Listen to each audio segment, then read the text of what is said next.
and the tears that were rolling down her cheeks. " Yes, dear," said the mother sorrowfully, " but don't choose them from among another people, people who can't possibly have much in common with us. It is sure to hurt hard when there are differences in station like that." " But I didn't choose them.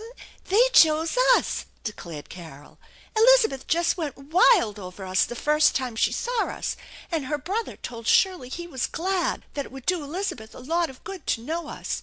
He said, ' We've learned a lot of things from you already.' Just like that he said it. I was coming down the stairs behind them when they stood here talking one day, and I couldn't help hearing them." " Yes," said Mrs. Hollister thoughtfully. " Well, perhaps, but, dear, go slow and don't pin your heart to a friendship like that, for it will most likely be disappointing. Just be happy in what she has done for us already, and don't expect anything more. She may never come again.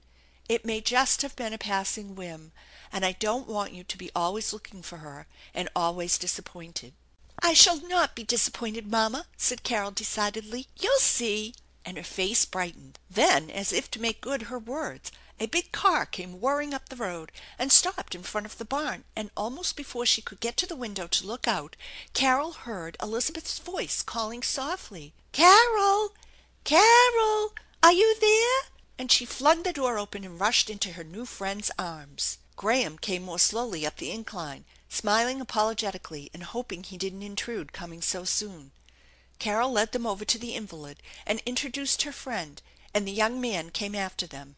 " I'm afraid this is rather soon to obey your summons, Mrs. Hollister," he said engagingly, " but Elizabeth couldn't stand it without coming over to see if you really found the ice cream freezer, so I thought we'd just drop in for a minute and see whether you were quite comfortable."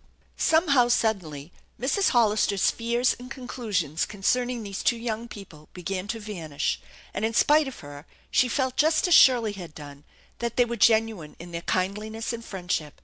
Carol, watching her, was satisfied, and a glow of triumph shone in her eyes. Nevertheless, Mrs. Hollister gathered her caution about her as a garment, and in dignified and pleasant phrases thanked the two in such a way that they must see that neither she nor her children would ever presume upon what had been done for them, nor take it for more than a passing kindliness. But to her surprise the young man did not seem to be more than half listening to her words. He seemed to be studying her face with deep intention that was almost embarrassing. The soft color stole into her thin cheeks, and she stopped speaking and looked at him in dismay. " I beg your pardon," he said, seeing her bewilderment, " but you can't understand, perhaps, how interested I am in you. I am afraid I have been guilty of staring. You see, it is simply amazing to me to find a woman of your refinement and evident culture and education who is content, I might even say joyful, to live in a barn. I don't know another woman who would be satisfied. And you seem to have brought up all your children with just such happy, adaptable natures that it is a great puzzle to me. Why, I feel sort of rebuked. I feel that you and your children are among the great of the earth. Don't thank Elizabeth and me for the little we have been able to do toward making this barn habitable. It was sort of, I might say, homage due to you that we were rendering. And now please don't think anything more about it. Let's just talk as if we were friends. That is, if you are willing to accept a couple of humble strangers among your list of friends." " Why, surely, if you put it that way," smiled the little woman, " although I am sure I don't know what else we could do but be glad and happy over it that we had a barn like this to come to under a sweet blue sky with a bird and a tree thrown in, when we literally didn't know where we could afford to lay our heads. You know beggars shouldn't be choosers, but I'm sure one would choose a spacious place like this any day in preference to most of the ordinary city houses with their tiny dark rooms and small breathless windows." " Even if 'twas called a barn ?"" Even if 'twas called a barn," said the woman with a flitting dance in her eyes that reminded him of the girl Shirley. " Well, I'm learning a lot, I'll tell you," said the young man. " The more I see of you all the more I learn. It's opened my eyes to a number of things in my life that I'm going to set right. By the way, is Miss Hollister here? I brought over a book I was telling her about the other day. I thought she might like to see it." " She went over to the vesper service at the little church across the fields. They'll be coming home soon, I think. It must be nearly over." He looked at his watch. " Suppose I take the car and bring them back. You stay here, Elizabeth. I'll soon be back. I think I can catch them around by the road if I put on speed." He was off, and the mother lay on the couch watching the two girls and wishing with all her heart that it were so that her children might have these two fine young people for friends.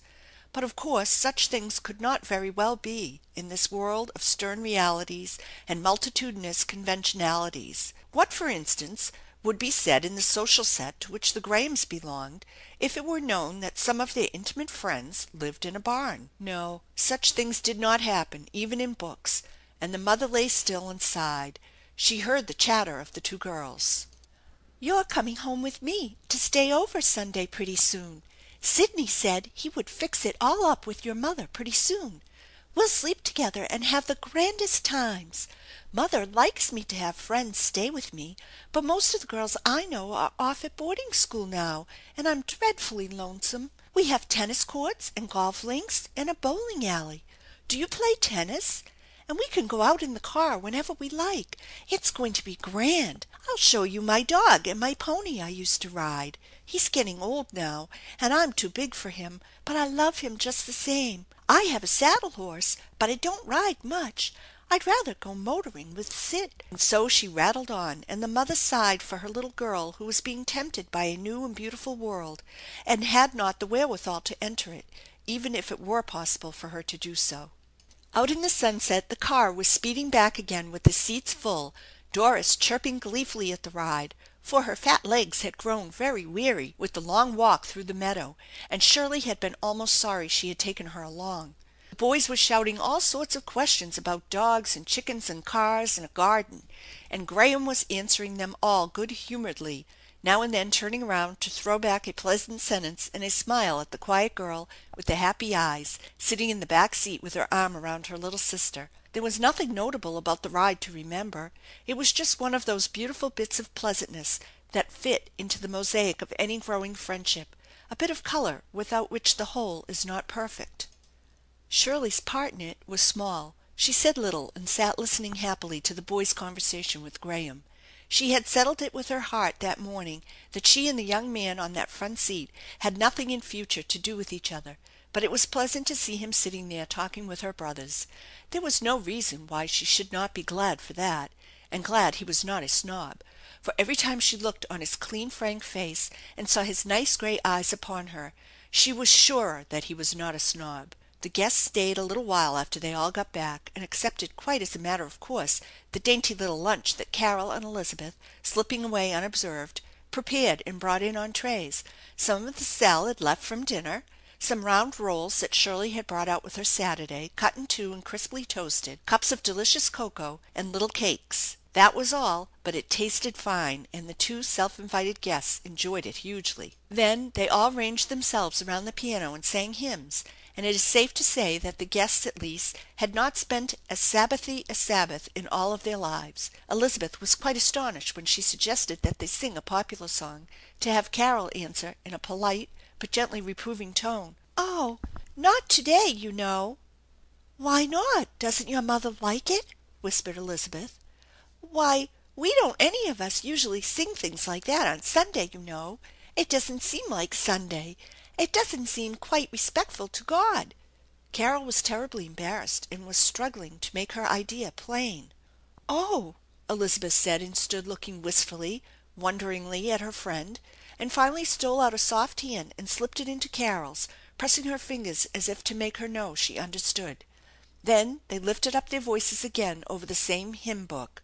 "Thine earthly Sabbaths, Lord, we love, but there's a nobler rest above. To that our longing souls aspire, with cheerful hope and strong desire."